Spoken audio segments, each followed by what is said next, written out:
The movie begins by showing Japan during the Edo period. Edo period was an era of glory for the samurai. Out of the blue, these aliens called the Amanto show up, and they want to claim Japan for themselves. Until one day, the samurai united and fought against the Amanto race. They call this big showdown the Jui War. And the samurai succeeded in destroying most of the Amanto race. Seeing how strong these samurai are, the Amanto wave the white flag. They strike a deal. The samurai put away their swords, and the Amanto promise not to harm humans anymore. After this policy was agreed, the Amanto race built super advanced technology, which made the civilization in Edo, which was actually still ancient, become futuristic. Fast forward a bit, the Ronin in Japan began to lose their jobs as samurai. One of them is a Ronin named Shinpachi, who has now changed his profession as a cashier at a mini market.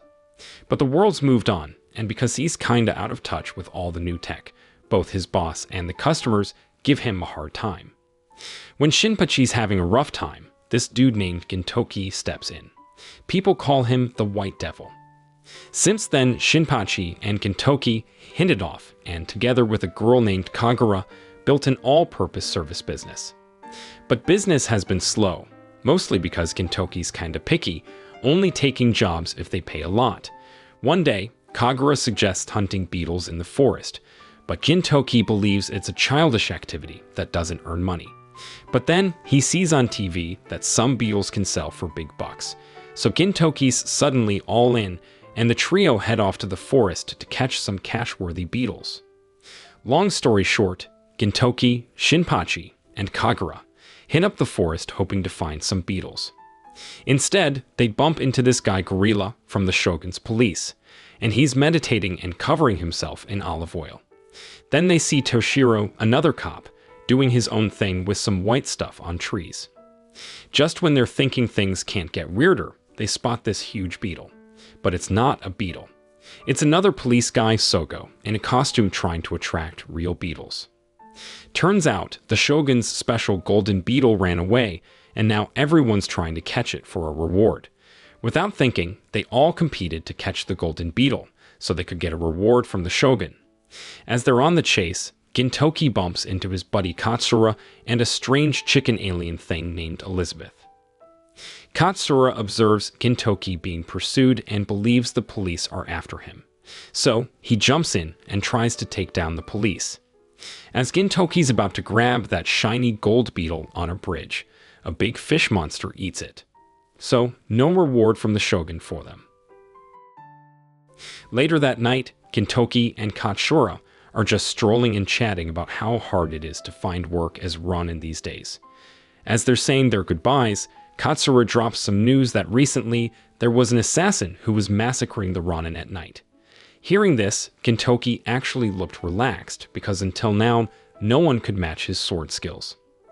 As Katsura is alone on a bridge, a shady dude shows up. He was suddenly confronted by a mysterious man who claimed to be the assassin who killed the Ronin. Katsura is a bit too confident at first, but then the assassin whips out this fancy sword and slashes Katsura.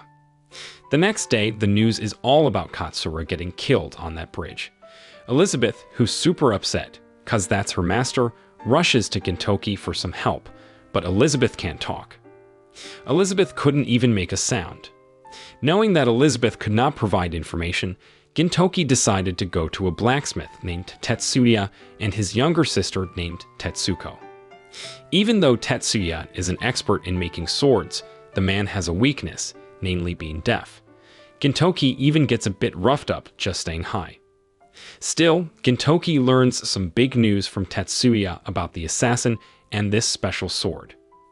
So, Tetsuya spills that his dad once crafted this epic sword named Benizakura. It's got this magical pink glow in the moonlight, but no regular human can use it. That means the assassin isn't just some regular dude. Tetsuya is convinced the sword's cursed because his dad passed away a month after making it. He believes the sword's like eating souls or something. So he asks Gintoki to grab that sword back before more bad stuff goes down. One evening, Shinpachi and Elizabeth are out in the city trying to find who did in Katsura. They're chilling when some guy starts giving them grief, thinking they're up to no good. Out of nowhere, this mysterious dude stabs the guy who was just yelling at them. And it's the same dude who took out Katsura. Before they can even react, Elizabeth's down with a single hit, and Shinpachi's next on the hit list. But just in the nick of time, Gintoki swings in with his wooden sword to save them. Shinpachi then recognizes the bad guy. It's Nizo, a notorious hitman. The two of them, Gintoki and Nizo, go head-to-head. Even with just a wooden sword, Gintoki's holding his own against Nizo and his glowing Benizakura sword. Things get heated, and Gintoki ends up under a bridge. He's not one to back down, so he keeps fighting, even after his sword breaks. But it's rough, and he ends up getting a stab in the stomach. Gintoki was just about to meet his end when Shinpachi stepped in big time and chopped off Nizo's arm. Just as things were heating up, Captain Sogo and his crew showed up. Nizo, seeing he was outnumbered, decided to beat it. Once they got Gintoki patched up at the hospital, Sogo filled in the gorilla boss about the whole Nizo mess. And in the end, Gorilla decided to gather the samurai to fight Nizo. Meanwhile, Kagura and her dog pet, Sadaharu, are having a stroll around town. Kagura stumbles upon this shady-looking ship. She sends Sadaharu to give Gintoki a heads up while she does a little snooping. Once on board, she bumps into Shinsuke, just chilling with a flute. Kagura's not messing around and pulls a gun on him. But before she knows it, another person, Matako, takes a shot at her. Good thing Kagura's got moves and dodges the bullets. Things get a bit dicey for Kagura when Shinsuke's gang corners her. Among them is this veteran samurai named Takechi. They could finish her, but seeing how fierce she was, they figured they'd capture her instead. The following morning, Gintoki wakes up from his blackout to find he's being cared for by Shinpachi's big sis, Simura. While Shinpachi was out searching for Kagura, he bumped into Sadaharu on the street. Sadaharu tried to show him where Kagura was being kept on this ship, but getting inside was a no-go because of heavy samurai security. Now on this very ship, Matako and Takechi bump into Nizo, who's apparently one of their crew. Matako gives Nizo a piece of her mind because he nearly got caught by the Shogun's cops, which would have blown their entire plan. And even with Matako's warning, Nizo gets wild, showing off some freaky tentacles. On the other hand, Tetsuko somehow figures out that Gintoki is chilling with Simura. So, she pops over to drop some major news. The Benizakura sword created by her father apparently has an automatic system with electromagnetic waves and also artificial intelligence. The sword's also kinda creepy. It's a parasite that takes over whoever uses it and can learn from fights to get the upper hand next time. Tetsuko spills that her brother Tetsuya was working on the down low with Shinsuke, making copies of this weird sword, which Shinsuke would later use to destroy Edo's glory days. Gintoki realizes he's got a tough fight ahead. He zips over to Mr. Goku to get some serious gear to take on that Benizakura sword. At that moment, Gintoki saw a combat robot made by Mr. Goku and immediately wants to use the robot to defeat Benizakura. Unfortunately, Mr. Goku refuses, because the robot belongs to an official of the Shogun's government. With no robot in hand, Gintoki decides to catch up with Tetsuko for help. Over on the ship, things are getting intense. Shinsuke's crew is about to execute Kagura. Just then, Shinpachi rolls in trying to be the hero and save Kagura.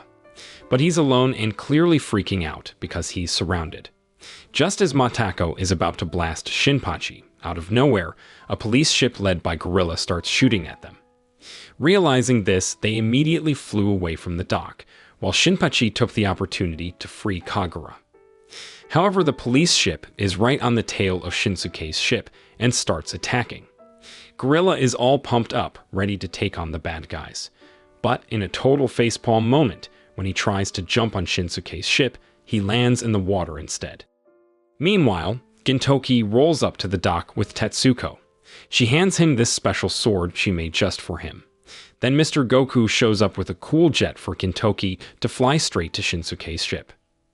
On Shinsuke's ship, Captain Toshiro and Sogo are trying their best to beat Nizo using some big explosions, but turns out Nizo doesn't even flinch. Kagura and Shinpachi stumble upon a lab with a bunch of those creepy Benizakura sword copies, and just when Shinsuke is about to attack them, Elizabeth steps in. And when Shinsuke slashed Elizabeth, Katsura appeared from inside the costume, who turned out to be still alive. Back to the big ship showdown. Toshiro tries to tackle Nizo, but just can't keep up. Just in the nick of time, Gintoki zooms in, ready for a rematch with Nizo. With Tetsuko's special sword in hand, Gintoki goes all out on Nizo. He even manages to hurt Nizo's face and get him to accidentally stab himself. While that's happening, Matako's trying to help her buddy Shinsuke by taking shots at Kagura. But Kagura dodges all the bullets and even catches some in midair. Nizo then falls from the roof, and it seems like Benizakura has taken over him. Everyone realizes they need to team up to stand a chance against Benizakura. They give it their best shot. Just when Benizakura is about to go after Tetsuko, Tetsuya steps in to save her and gets hurt in the process. Gintoki takes a moment to remind Tetsuya that Tetsuko's sword is all about protection. He then taking down Benizakura with that same sword. With Tetsuya gone and the day seemingly saved, Gintoki tells Toshiro and Sogo to get their friends out of there, leaving him to face off with Shinsuke. On the ship, Katsura tries to convince Shinsuke to abandon his plan to destroy the Edo government. Unexpectedly, Shinsuke is actually in the same clan as Katsura and Gintoki. But after a war, Shinsuke wasn't cool with some policies and wanted to toss out the samurai and crash the government. Even wilder, Katsura gets nabbed by the Amano race. Shinsuke, who previously claimed to hate the Amano race, actually collaborated with the Amanto race to get rid of the samurai. That way, the Amano race could control Japan freely. Not long after, Gintoki came and challenged Shinsuke to a fight. It's an epic clash, but Gintoki pulls out a win. He doesn't finish off Shinsuke though, because after all, Shinsuke was his friend. When Shinsuke's ship began to disintegrate, Katsura immediately dragged Gintoki out of the ship and jumped using Elizabeth's parachute.